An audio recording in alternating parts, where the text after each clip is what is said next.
Hello বন্ধুরা, আমার আরও নতুন একটি ব্লগে আপনাদের জানাচ্ছি স্বাগত। আজকের ব্লগটা হতে চলেছে খুবই ইন্টারেস্টিং, কারণ আজকে তোমাদের মনের অনেক ডাউট ক্লিয়ার করব আজকের আমার এই ছোট্ট ব্লগটার মধ্যে। তো তোমরা তো মিথি অফিসিয়ালের বৌদি অর্থাৎ তুলিকাকে চেনো। তাদেরকে নিয়ে বিভিন্ন জন বিভিন্ন রকম ভিডিও বানাচ্ছে, তাদের নাকি ডিভোর্স হয়ে গেছে। তো কিছু ফেক আইডিয়া আছে, কিছু ফেক মানুষ আছে যারা তাদের নিয়ে বলছে যে তাদের ডিভোর্স হয়ে গেছে। তো আমি বলি, দেখো, তাদের যদি ডিভোর্স হতো অবশ্যই কোনো না কোনোভাবে সোশ্যাল মিডিয়ায় তারা লিকও করতো সেটা, কারণ এটা তো তোমরা জানো সত্য কোনোদিনও চাপা থাকে না। দেখুন, তাদের বিয়েটা যেমন সোশ্যাল মিডিয়ায় তারা শেয়ার করেছিল, ডিভোর্স হলেও নিশ্চয়ই কোনো না কোনোভাবে তারা শেয়ার করতো।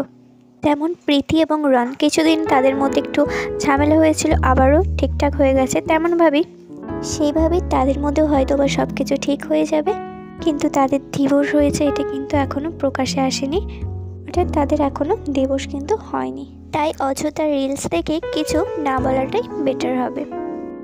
এখনও পর্যন্ত ডিভোর্স রিলেটেড কোনো আপডেট আসেনি, যদি আসে আমি অবশ্যই তোমাদের একটা ভিডিওর মাধ্যমে জানিয়ে দেবো। আজকের ভিডিওটা এইটুকুই।